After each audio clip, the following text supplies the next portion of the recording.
Welcome back, friends, to another episode of the Somatic Hound podcast. Today, I am very excited to be speaking with Grant Shannon, the founder of Dogs Connect. And I would like to let Grant just introduce himself, tell you a little bit about his background, and then how this organization got started. Hi, Leah. Thank you for having me. Okay, so my name's Grant. I'm the founder of an organization called Dogs Connect. What we do at Dogs Connect is basically we support other organizations in building what I would call really thorough and healthy process around the idea of introducing and bringing a dog into the community, and whether that be a workplace or a school or a community health organization or a hospital or a sports club, teaching those kinds of organizations what we believe needs to be considered and put in place so that this can be done in a healthy way, in direct relation to the animals first and foremost, but also a sustainable way so that that meaningful, positive connection can be something that's felt mutually in an ongoing way. And so that's what we do. In terms of the background, it's a little bit of a story. If we've got time for a little story, basically this all started over a decade ago now. I was working as a school teacher in Australia and was working with people probably around the age of 10 years old. And I was becoming more and more convinced that what was a typical education setting, and I know through talking to you previously, there's some very strong similarities. They're probably universally pretty similar to education across the world. Feeling like those settings weren't really allowing and supporting these particular young people in ways that I thought they needed to be allowed and supported and connected. So, the typical come in, sit down, listen to me, I'm the teacher, sit still for hours, um, do everything the same as everyone else does it. It just kind of didn't sit right with me. So that combined with some of the young people that I was working with had some pretty unique needs, and they needed to be supported through learning how to navigate their emotions, mainly is what I think the need was, because when this was something that they weren't able to do, their emotions could take over and could become, you know, somewhat out of control and out of their control, certainly. And it's not for anyone else to be able to control it, is my thinking. So the idea was, can we connect these people with an animal? Because I was at the same time, I was managing the school farm, which was an operational farm, and I was seeing these young people who were having lots of challenging times in managing themselves and their emotions. I was seeing them differently around the animals, and they were different around the animals. It was really plain to see what some of the other educators would call really bad behavior. Wasn't the term I would use, but behaviors that were challenging would just melt away around the animals. And you would see these young people become able to co-regulate. Their state of being would change rapidly. And that would be around cows, sheep, alpacas, pigs, chickens. And my thinking was, this is what these people need. It's one of the things that we've got on our doorstep. But I can't bring a big boar, a big pig, a big cow, a big wild animal into the classroom. But there must be an animal that we can bring in. And I have felt an affiliation with dogs all of my life. So there was the idea, can we bring a dog in? The answer was yes when I asked the question to the person who was in charge of the school. Um, it was coupled with some research I was doing at the time as part of some postgraduate studies. That research was directly about student wellbeing and it was about applied learning. So coupling it with the research and seeing the need and having the opportunity was this perfect storm of where this all began.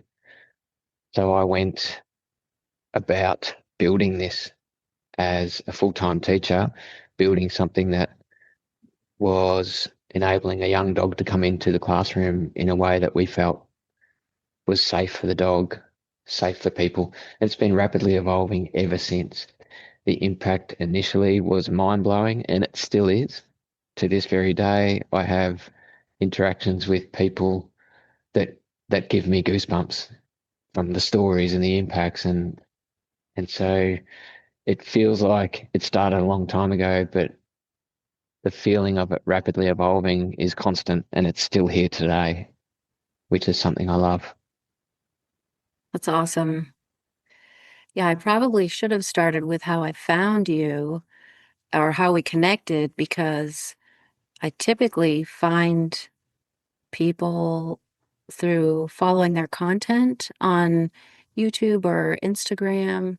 And I found your content, if you want to call it that, the class that you have on Polyvagal Institute, because I've been studying Dr. Porges's work and Deb Dana and how to bring those concepts into my dog training, if you can even call it that, which we're going to get into some of the language stuff that we also have in common in terms of how we work with the dogs and what are we actually really doing?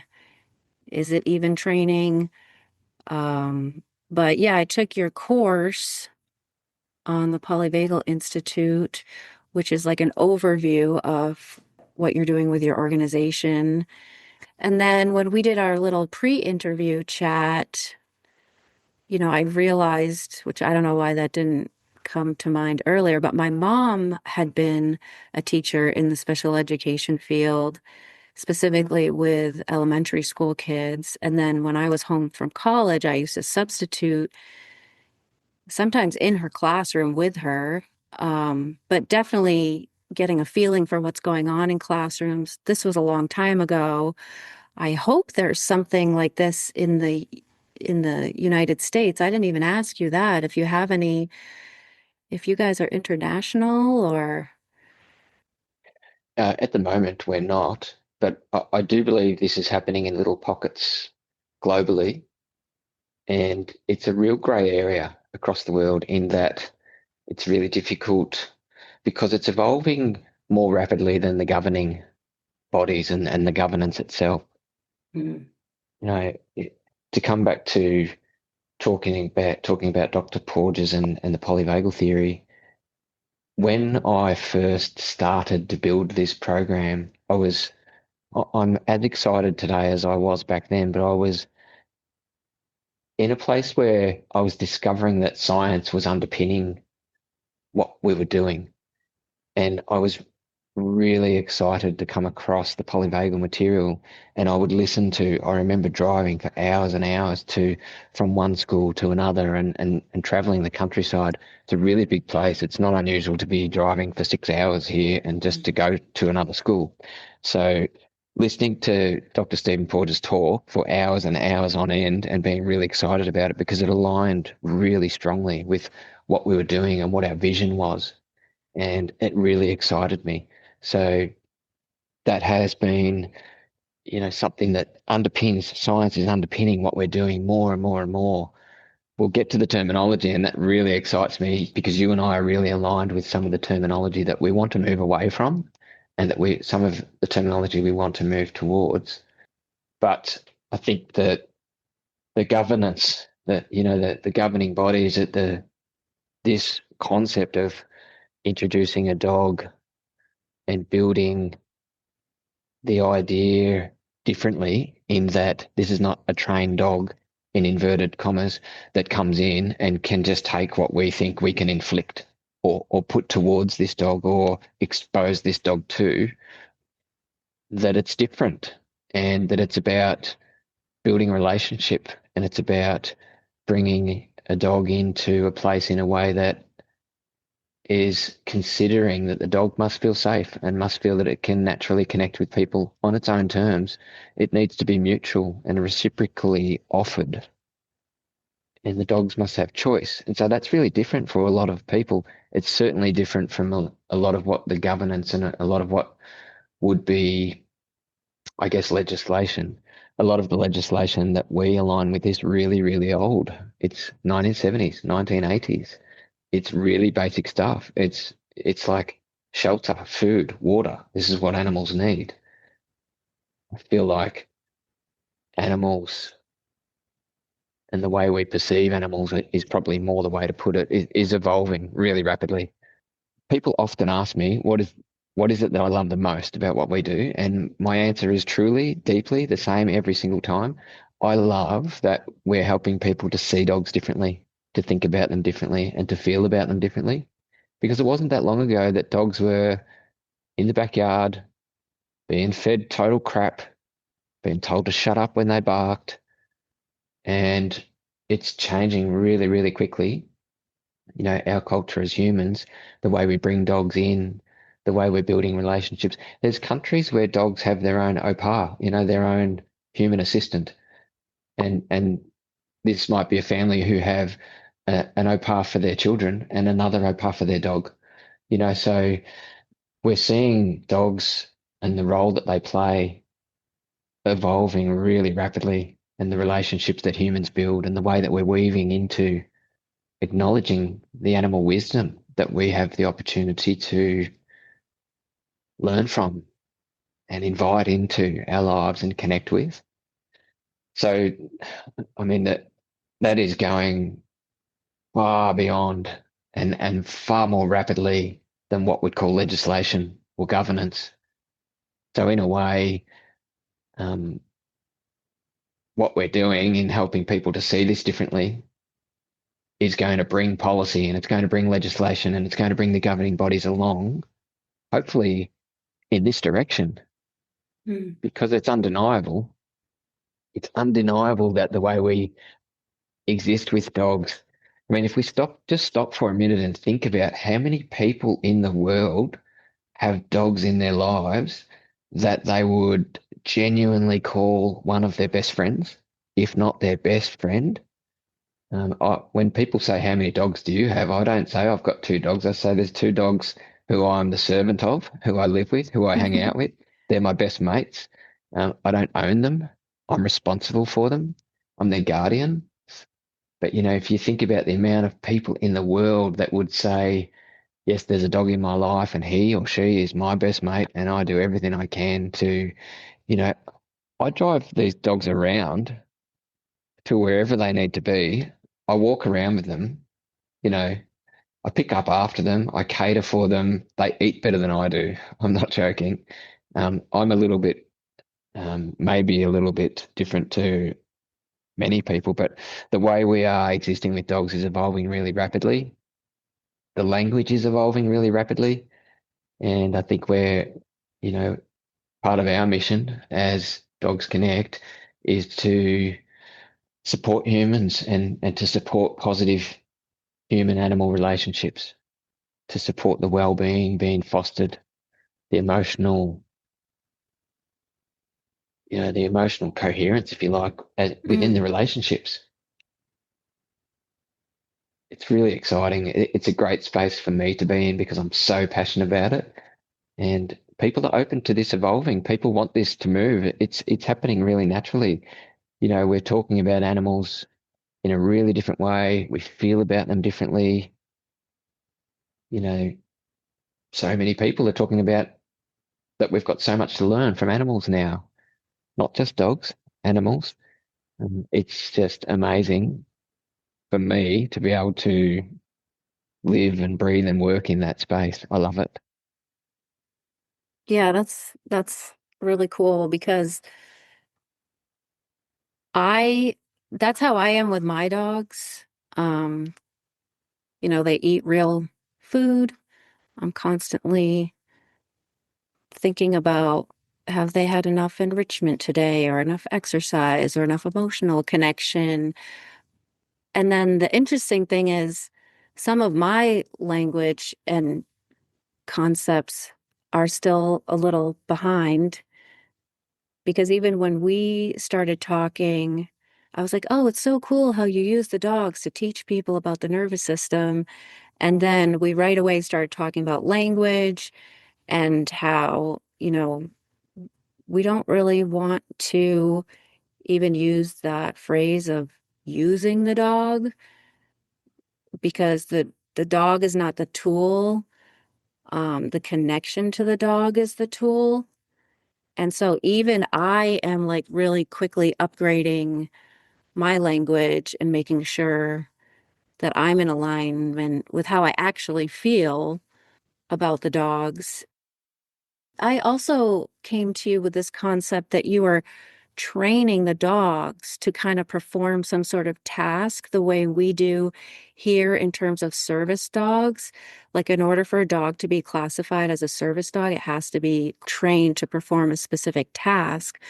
So I was under the initial impression that like there was some sort of program that the dogs had to go through so that they could then perform a job sort of in service, where what you and I are now talking about is like kind of flipping that paradigm on its head and really just like allowing the dog to be there and studying the dog.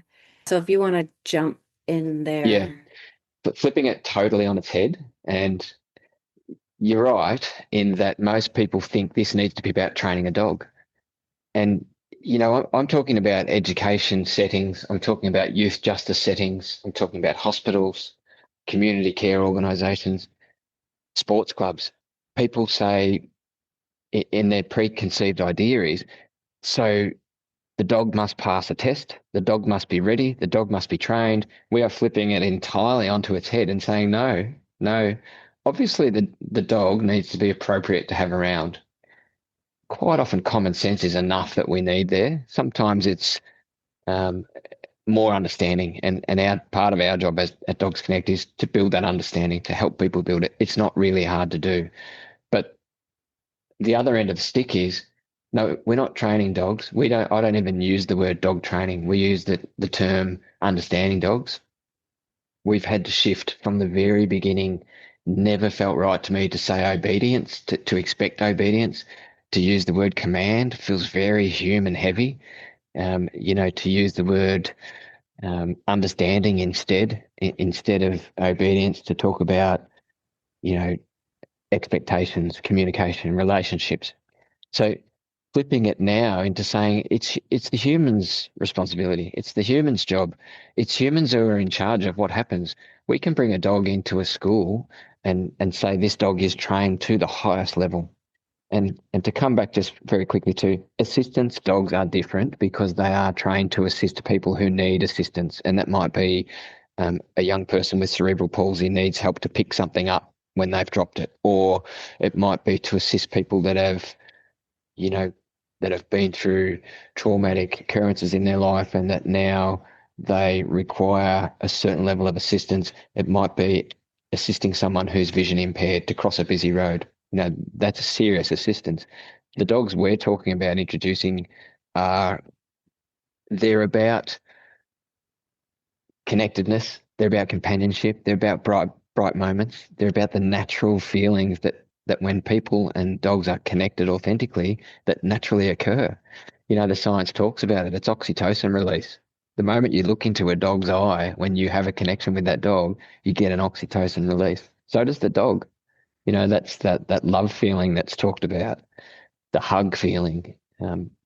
But basically, we're flipping it on its head and saying it's up to humans to process, to build their understanding, to make sure that they can honor what dogs bring and what this individual being is. This dog is a sentient being that has his or her own emotional experiences. She doesn't talk our language, but we can understand her. We can learn to understand her very acutely, and we must consider her in bringing her into this very dynamic place where she is potentially and likely to be the most vulnerable being in the place. That's a big statement, but it's quite often very true. Dogs don't get to even go to the toilet unless we allow it. They don't get water unless we allow it. In a school, they don't get fresh air unless people think about it and plan it and say, this dog hasn't been outside for hours. No wonder it looks like it's sleepy. It's been under an air-conditioned, controlled environment for 3 hours. So teaching people how to make sure they consider everything that dogs need and to offer it to dogs so that dogs can live a balanced work life.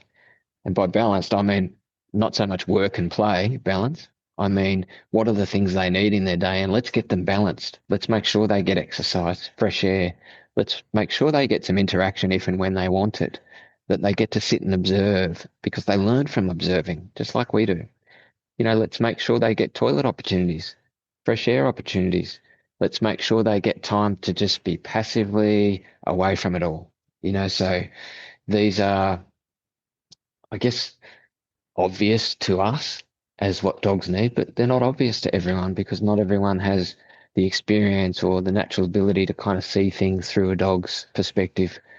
And educating people around that and having people build process, build protocol, build understanding, get to a point where, yes, we can do this in a way that we are confident that we're assessing our dog's well-being and state of being and health.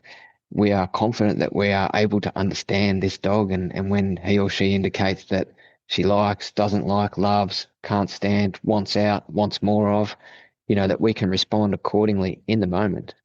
And so that's about upskilling people a little bit, not a lot. The beauty of this is, and to come back to the polyvagal theory, is this is universal stuff. Most of it's about the way humans interact interpersonally as well. It's really easy to understand. And when the opportunity is to understand it in the context of a dog, it's quite often been disarmed, as in it's not personal. It's not about me potentially doing this wrong with, to, around, or for you. It's about trying to do it with an animal that is offering unconditionally most of the time. It's about trying to do it in a I guess a relational setting where barriers have come down, where this natural connection with these animals, with these dogs is a conduit to this understanding that leads to the likelihood of these understandings landing with people of young age and mature people as well, these understandings landing much more clearly and being embedded with much more ease because there is no threat. It's not me talking to you about what you need to do. It's you interacting with a dog and learning that, you need to try and understand this animal because you would naturally care about it once the connection's there. And so weaving all of that together and weaving it into communities and cultures and weaving it into spaces and places and where there's lots of people. I mean, in my thinking, this is an amazing opportunity for the masses to see things differently around not just dogs, but animals. And it's happening. And, to come back to again, it's just an amazing opportunity for me to be a part of. And yeah, there's so many layers to it. Sometimes I feel like I could talk about this forever, but yeah, there's just so many layers to it. The language is so important to me. The Dogs Connect team are always talking about the language because it's evolving so quickly. We're now using terminology like emotional ecology. We're talking about custodians. We're talking about alignment and connection. We're talking about weaving this in and acknowledging the wisdom of animals. And so it's it's becoming more meaningful for animals. It's becoming less of a standalone, overarching human-driven framework. It's more and more animal-centered, which I love. I love it for us as humans, but also for animals and the evolution of our world. Oh, yeah. It's really has huge implications. And gosh, there is so much to talk about. I'm going to pull a couple of threads from what you just spoke about. The first thing that popped out at me was the obedience commands. Um, I've really, for a long time, tried to explain to people that once your dog is emotionally aligned with you, you don't really need commands. You kind of hardly even need verbal communication. I used to give this course online where the first 2 weeks of the course, I didn't want the humans to even speak to the dog. They had to do everything with body language, and we were using food. I'm getting away even from using food because dogs can tend to perform for food or be shaped or kind of persuaded to do things that they wouldn't do if the food wasn't there. And if you get really, really sensitive to your dog ends up getting really sensitive to you. And there's just a different kind of communication that goes on. Like my dog will turn and look at me when she wants to go home. And there's just like a look. Or like I'll Yeah. ask her a question like, do you want me to keep petting your belly? Like it sounds silly because you think, well, of course she wants to. Well, sometimes she doesn't. Sometimes she doesn't feel like having that contact. So instead of just mindlessly petting the dog, I have like a little hand gesture. I use more like sign language with my dogs. And so that I can ask them questions and and then it just gets finer and finer in the tuning. And you know how the dog is feeling, and you know if they want contact or want to be left alone.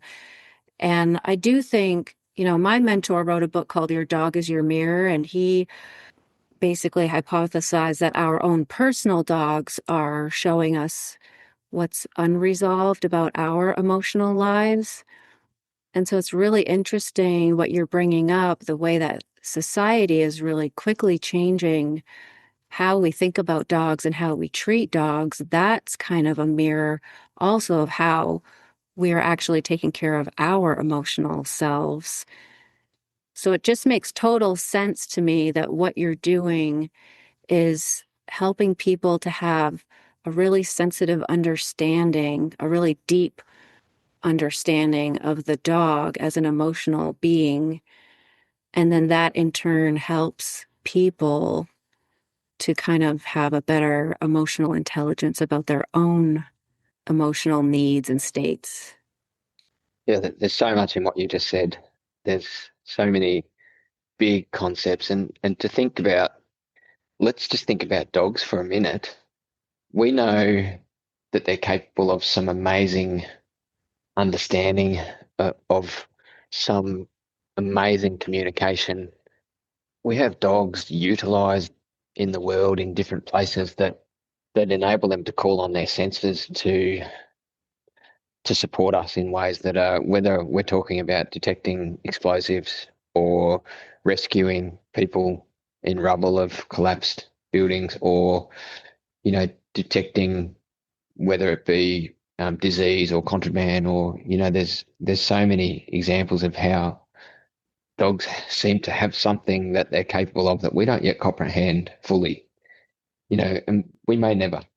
But for you to think about, that potentially food and the idea of, I mean, the idea of obedience is, I mean, it just doesn't sit, it's never sat right with me, but using food can can make dogs go into perform mode and shaping their behavior, and it can nullify their intuitive nature. And it can also be very useful in shaping some behaviors, but you do, as a person who's with a dog a lot, you do become at a level where if you tune in enough and if you pay attention enough as a human, you don't need food. You can communicate very, very acutely without verbal cues, even.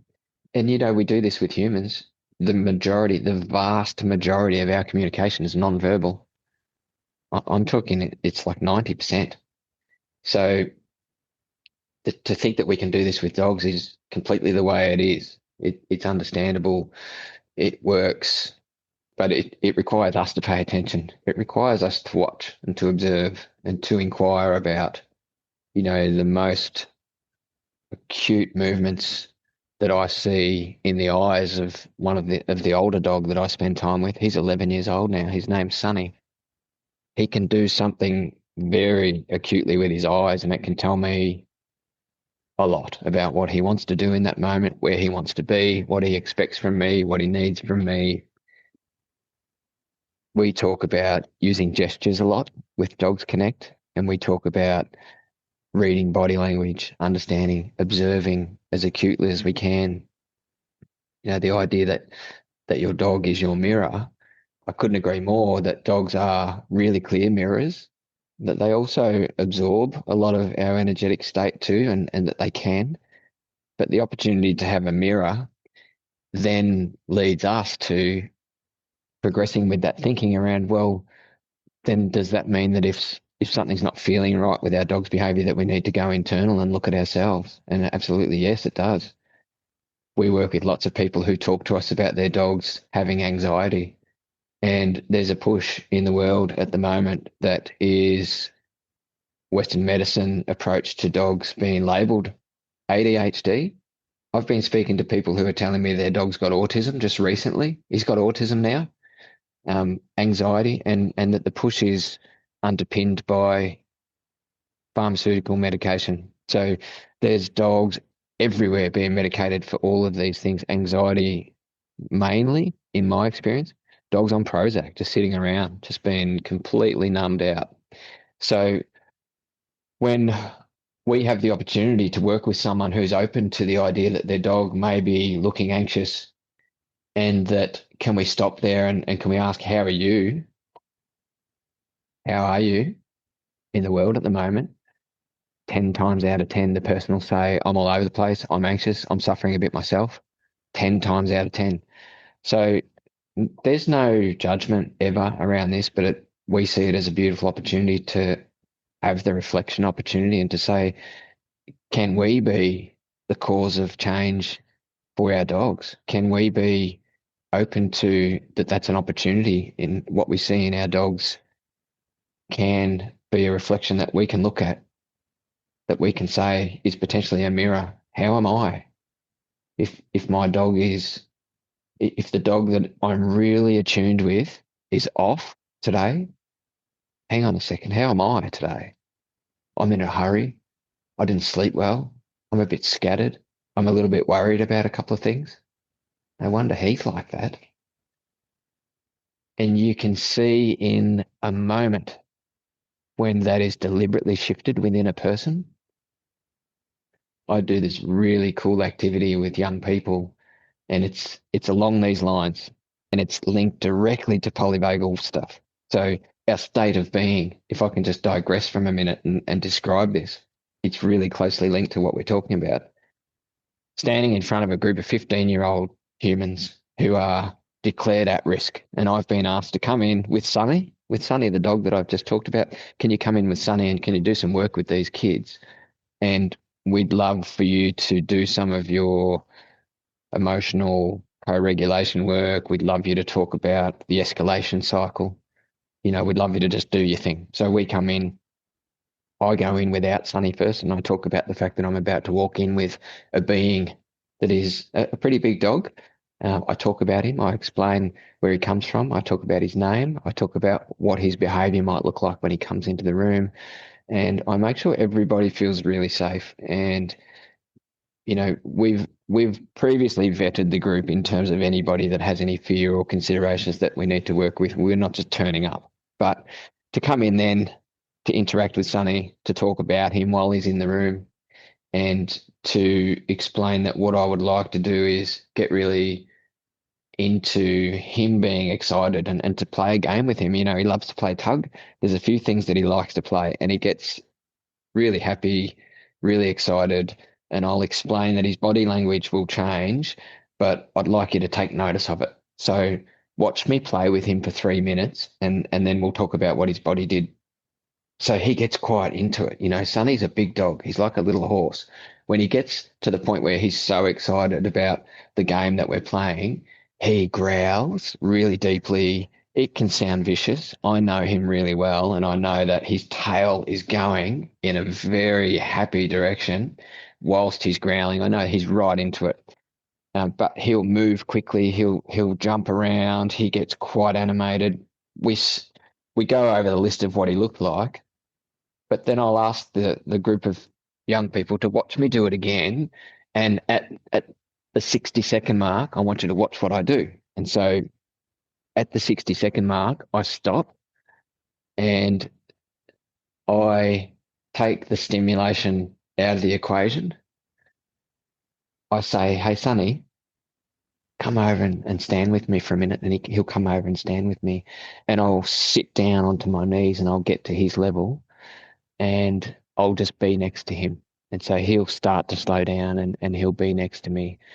I'll put my hand on his back and I'll just sit. And so he and I are now just, we've slowed right down and we're pretty still next to each other.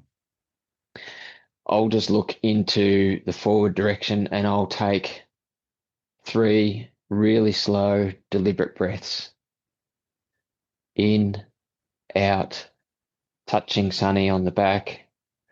Within approximately 30 seconds, he would go from being really amped to being pretty much asleep on the ground next to me. And so asking the young people, what happened?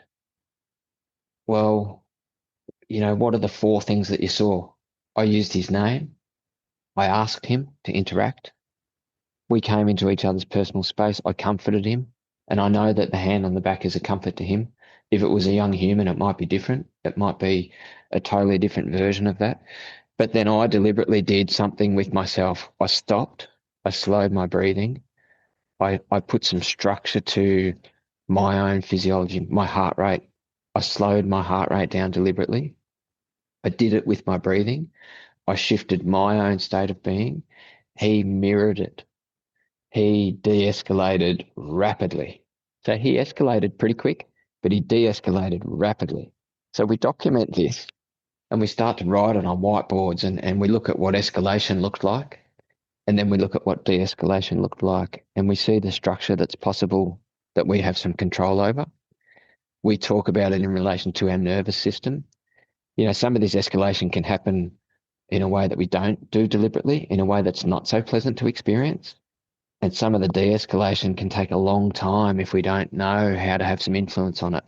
So that conversation is really easily linked very strongly to polyvagal theory and understanding how we can have some impact on some of the things that are directly related to our autonomic nervous system. Some of the things that, if we're not aware of, are out of our control.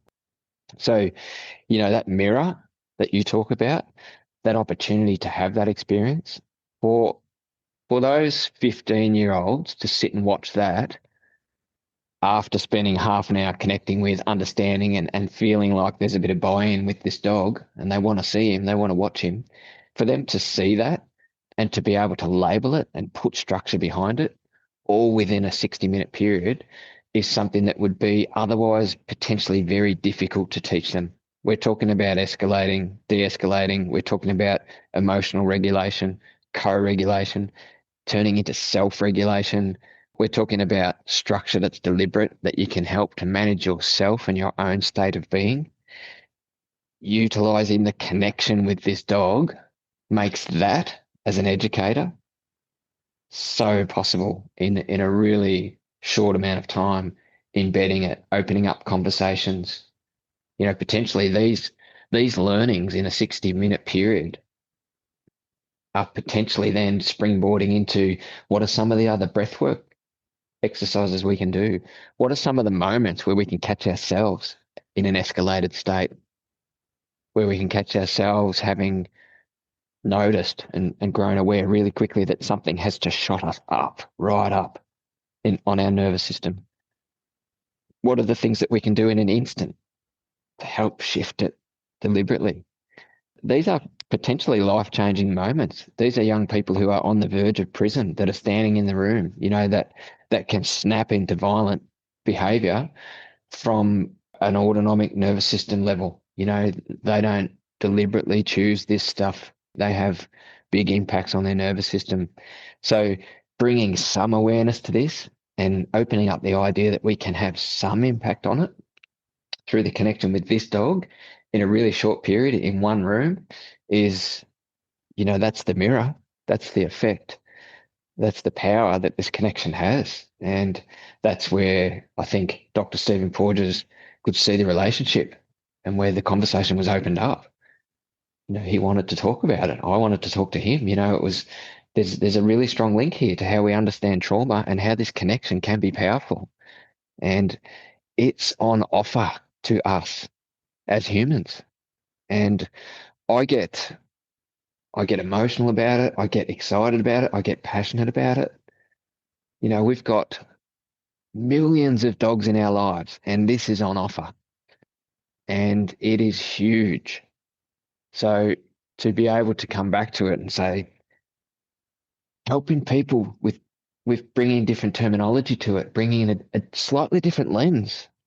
We don't want the dog to be trained. We want to understand the dog. We want to bring him in so he can feel safe, so he can have some choice.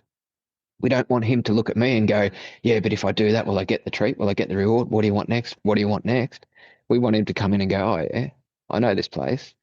I know this girl, Leah. I've seen her before. I'm going to go and say hello to her. I'm comfortable here. This is cool. We get connection here. And that's what we want for humans, dogs on a big scale. It's on offer. It's amazing. Yeah, you just hit on like all the main points that I have on my little list here.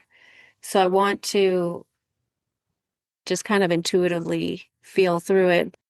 I mean, all of that is incredible to me. I'm going in this direction with my clients who have dogs where I'm asking them to do breath work and see how it affects the dogs, even taking 3 deep breaths, or if you want to get technical, a physiological sigh, and then seeing what effect that has not only on their emotional state, but almost immediately, like you said, it gets mirrored in the dog.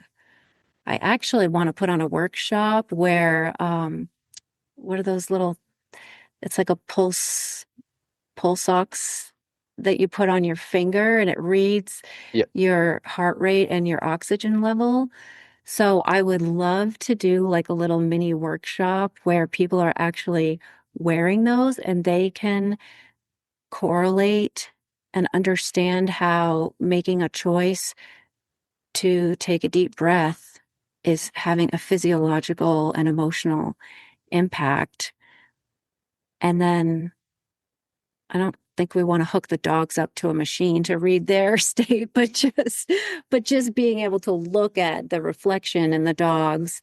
Um, yeah, and you keep talking about safety, that like the dog has to feel safe. And I don't want to get too in the weeds with polyvagal theory, but understanding neuroception, that like the priority of the nervous system is to detect cues of danger and cues of safety and react accordingly, and how observing, neuroception in the dog is such a powerful way to understand that the dog's behavior is really a product of their nervous system and whatever state they're in, if it's fight, flight, freeze, or fawn. And so you take the intentionality out of that by understanding, oh, the dog is reading the room as either safe or not safe. And they kind of don't have a choice necessarily. It's all internally being decided for them. And a lot of time, I think we are operating like that as well. But we get these brief moments where it's like, oh, wait, I can decide to take a deep breath right now.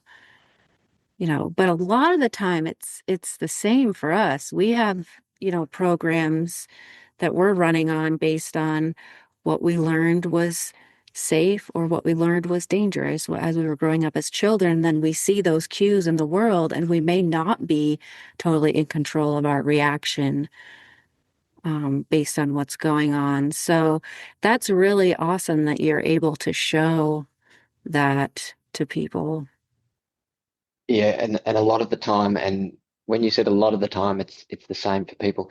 It's the same. So when we learn this about dogs, when we talk about neuroception, I've not often use the word neuroception with young people, but the concept is exactly what we explore.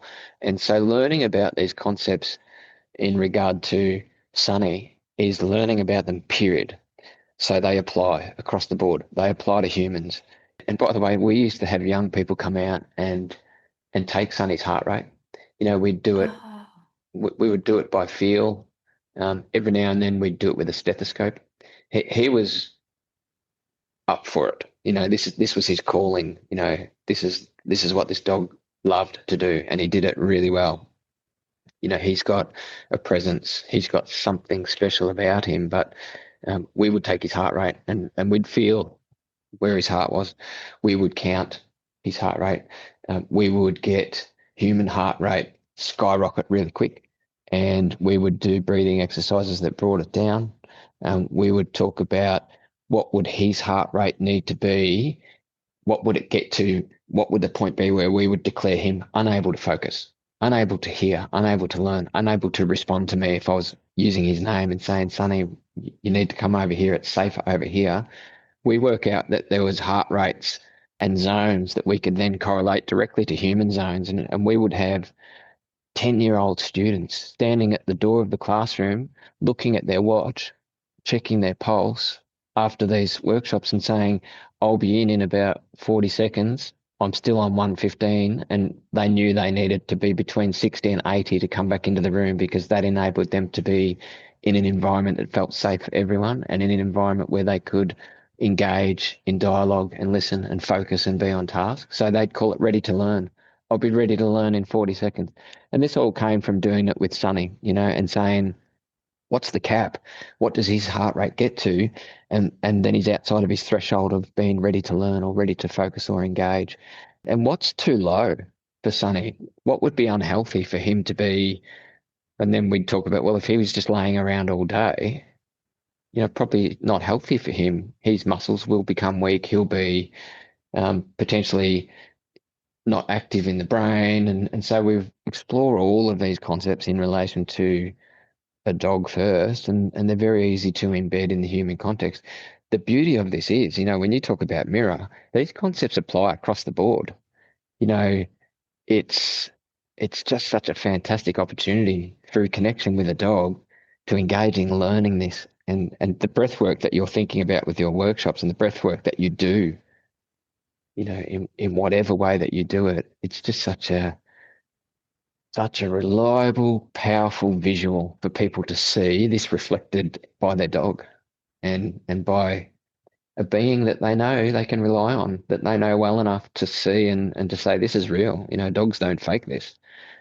So really amazing opportunity. I just keep coming back to thinking, I'm just so grateful to dogs and so grateful for an opportunity to be in this realm where there's like-minded people like you. There's people across this planet who are, growing in awareness rapidly around how this is evolving and what it can be. And dogs are loving it too. They're stepping up to the plate.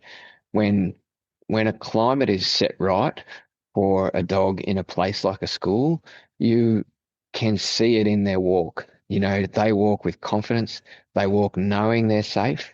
They walk knowing that they're valued. They kind of prance around like they're pretty special. We hear people say that he walks around like he's a rock star in this place, and so he should because he kind of is. He's different to us all. He's bringing, he is individually as one being bringing thousands of smiles and bright moments, and he's walking around like he knows he's doing it. So that's the difference between a dog that's focused on what we want from it. What is this outcome that's expected, and what have you been trained to do? The difference is huge when you see a dog that has been brought in with authentic opportunities to connect, and for it to be mutually, reciprocally offered as an opportunity that he can take or leave. So yeah, it's every time you speak, it makes, so much come to mind about, there's just so much in this. It's so big and so beautiful, and the opportunities are just beginning to go to what feels to me like a real new level between dogs and humans, and I absolutely love it. I just kind of got the feeling like this might actually be a good place to start to wrap up, even though I know that you and I could go off on so many different tangents. And I think this is a really good introduction to what you're doing with the Dogs Connect organization. And then giving people some of these concepts without getting too in the weeds on polyvagal theory. So I just really appreciate this instant kind of rapport that we had because we have some of the same ideas and passionate about some of the same things around how people are interacting and learning from dogs and how, like you said, really quickly our understanding of dogs is evolving. And so, yeah, if there's anything else you want to, and don't feel like we have to wrap up quickly, but if there's anything else specifically about your program that you want to share, like if there was you know, uh, something that we didn't touch on that you thought was important. I don't have anything about our program, our organisation that I really want to share or push or anything. I would just urge people to feel that it's evolving and continue to pay more attention to the animals that are around you. In particular, if you've got a dog in your life, watch more closely and let it evolve. It's happening and feel it is what I would love more people to do. And if that's happening with one or two people as a result of this conversation, then that's awesome. Yeah, I totally agree. So if people are curious to learn more, can they get in touch with you through the website, or how would you like to connect with people? Website is the easiest. There's website contact, there's email on there. Basically, we'll talk to anyone who's interested in learning more. We're really passionate about it. The Dogs Connect team loves what they do. So go to the website. It's just Dogs Connect, and we'll be here. We'll be here forever, hopefully. We love it. Okay, cool. And then if anyone's interested in the virtual course that's on the Polyvagal Institute, that's how I found you. But I will post all the links to your website, your social channels.